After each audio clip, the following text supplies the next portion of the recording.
We are joined today by a very special guest, old friend of the show. I haven't talked to this gentleman in quite some time, but we are thrilled to have him back. He's a former Green Party Senate candidate for North Carolina. He recently gave a terrific anti-war speech at the United Nations in New York City.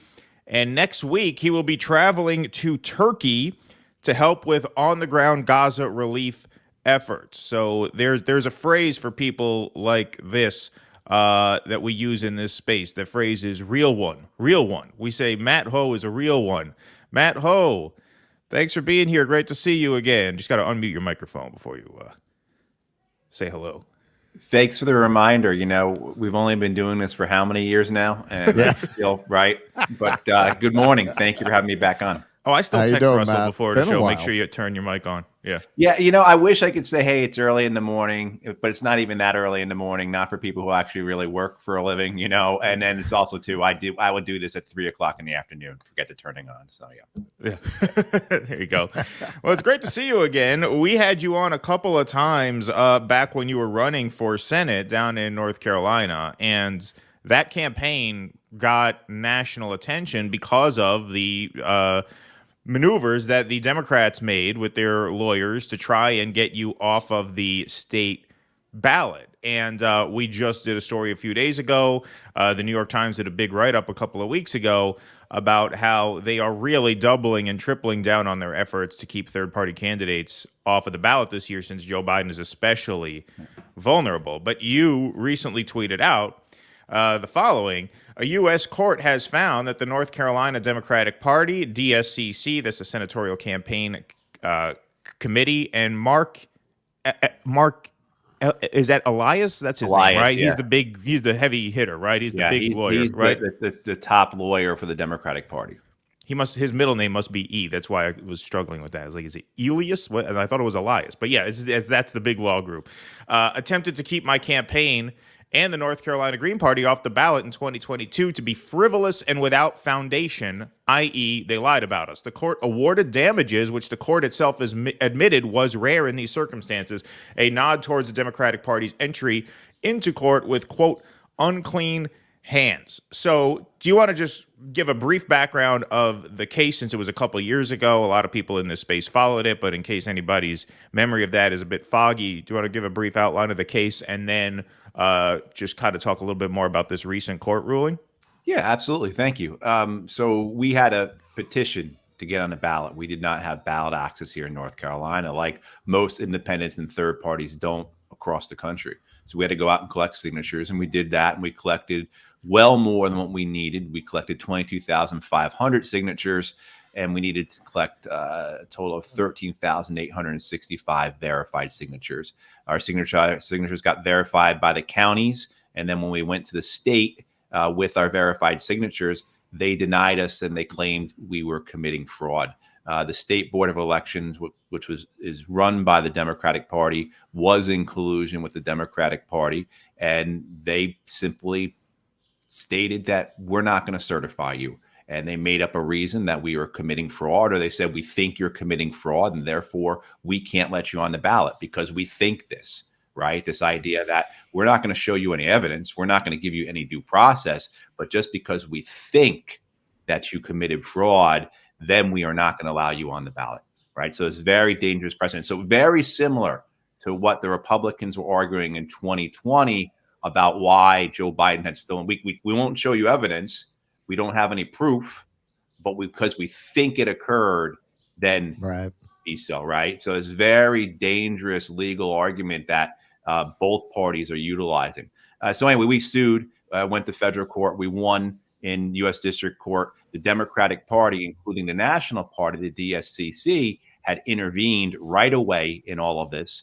And when we won in the U.S. District Court, the DSCC immediately appealed, and we went to federal appeals court where we won. At the same time, the state Democratic Party had sued to keep us off the ballot in state court. And after we won in federal appeals court and they realized they had no chance of winning in state court, they withdrew that.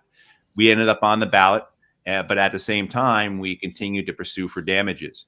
And so just last month, U.S. District Court awarded us damages, not all that we wanted, but it wasn't the money that we were really concerned about.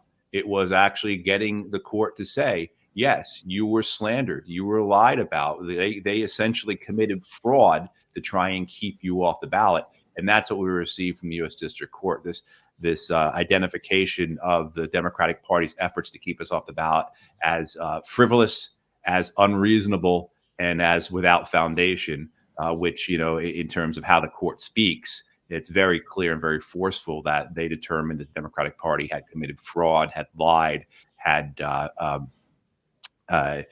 acted nefariously in trying to prevent us from having a spot on the ballot that we deserved. Matt, are you suggesting that the 2024 election is not a battle for democracy? I'm afraid to say, Russell, it's not a battle for democracy. No. It might be a battle for many things, but in the sense of it is. I'll take that back, because it is there. We have this continual march forward in terms of the two major corporate parties, the duopoly, continuing to entrench their power, right? And through a variety of things, the culmination of vast amounts of cash, right, setting the table in their favor through lawfare, like we had to endure. Right. They are continuing to. So it is a battle for democracy. It's just not a battle for democracy between the two major parties. It's a battle of democracy between the two major parties and the rest of the country. Right. So what you're saying is it's not a winnable battle for democracy. Well, maybe not. maybe not in immediate terms, but it's also a battle that we can't not fight. Right. I agree. We're supporting an independent congressional candidate, our friend Jose Vega, who you may have seen. He's gone viral several times. I co-host a program called Candidates for Assange, and about a month or so, Jose came on our program, spoke about his support for Julian Assange, and Jose is absolutely fantastic. He is exactly who we should be supporting. He's the type of person. We talk about this battle for democracy. This is who we are talking about. These are the types of people who we should be supporting and ensuring that they have the right to represent the people of their districts, for them to have a constituency that's represented on the ballot. Right. So absolutely. Jose is fantastic. Yeah, no, I'm all for getting in the ring and fighting, but at this point, I am not for doing it within the two-party system, because to do so just lends unwarranted legitimacy to that system and gives people the false hope that these parties are redeemable and reformable, which they're not. And you ran as a Green, and we're going to get into your UN speech in just a moment. But while we're on this topic, people thought when you were running for Senate that you should run for office again because you have a real charisma about you. I don't mean to brown nose, but you do well as a candidate. You present very well. You have a very likable way about you. So they're like, oh, this guy should run for president for the Greens. And you were pretty clear at the time, like, no, I don't want to do this again. Were you determined to be a one-time candidate at the outset? Was there anything about running for office that made you decide, maybe not, maybe never again? Before I ran, I said, this is the one time I'm doing it. Okay. So it wasn't like you got soured. Exactly. Yeah. I just, it's not, I have some health issues, but then there's other things I want to do. And I would prefer to help others at this point as they run, right? So I prefer to be more in the background for a variety of different reasons. I'm glad I did it. I will say that it was, there were a lot of challenges. We were unsuccessful in many ways, but then we also had other successes. And when you're running as an independent or a third party candidate, you're part of the aggregate. You're trying to build something. So the idea that you're going to have an immediate effect or that you're going to win, it's going to be like some Cinderella story, right? It's just, that thing you're being unrealistic. But if you take it with the idea of like, okay, here are the goals I'm going to achieve. One of them for us was ballot access. Right. Can we how would that affect things in North Carolina and possibly nationally if we could do that? And that's one of the really important things I think about this court decision is that this should help other candidates across the country because it's a federal court ruling. right? I mean, so it's setting a precedent Right. that third parties and independents around the country can point to, can utilize in their own legal battles. Right? And here in North Carolina, as we've seen the Bobby Kennedy Jr. Campaign, collect enough signatures to be on the ballot. Cornel West campaign is in the process of doing so. The Constitution Party just did so.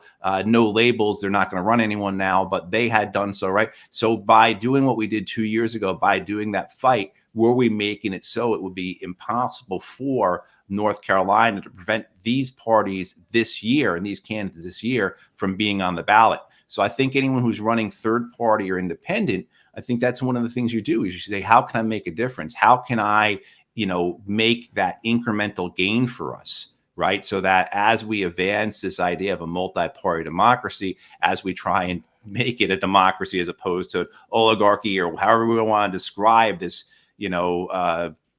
what we actually have now, that's the thing. That's the way you've got to approach it. Because otherwise, if you're thinking that you're going to win in this rigged and corrupt system, well, you're not. But what we do is we continue to fight and we attack it asymmetrically, and we just don't do it electorally, right? It has to be across the board. We don't concede any spot. We have to fight asymmetrically, but we also can't concede any area. So we're it's direct action.